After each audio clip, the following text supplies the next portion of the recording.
Rod Indy Golf here. Are you struggling with your wedges? I have a few really simple keys that'll help you hit more greens with your wedges when you're playing with your buddies on the weekend.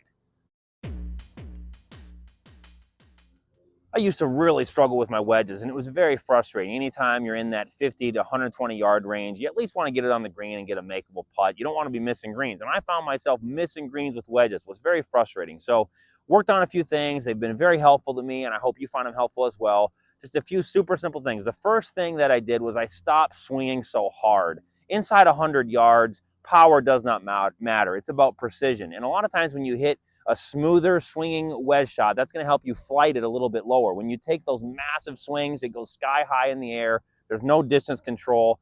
The second key was I simplified my wedge system. I usually had carried 4 wedges, and when you're playing once a week, every other week, you really don't need 4 wedges. How often do you need a flop shot? Usually when you need a flop shot, you're probably just better off getting it 20, 30 feet away from the hole. So you don't need the flop shot that much. A 60-degree wedge can be very challenging if you don't have a lot of time to practice. So I went to just a pitching wedge, a gap wedge, which is typically going to be between 48 and 52 degrees of loft, and a 56-degree sand wedge.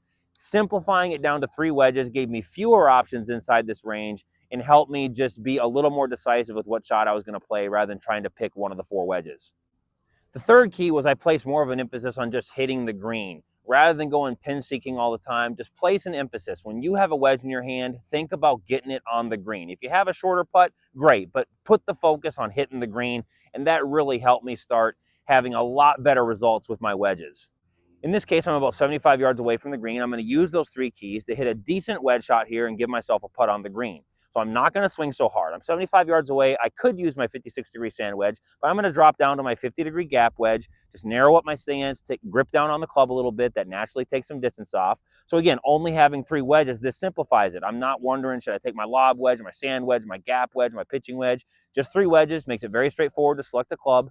And then I'm going to not worry about the pin. This pin is way over on the right side. I'm going to focus about 20 feet left and just work on putting a good swing on it and just giving myself a putt. When a wedge is in your hand, the priority should be getting it on the green.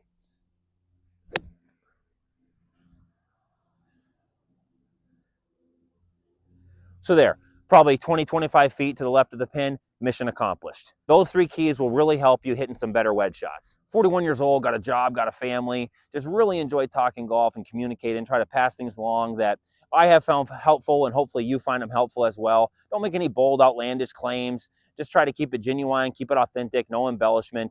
If you're into that sort of thing, I would greatly appreciate if you tap subscribe. Would love to have you along for the journey. Thanks for taking the time to watch.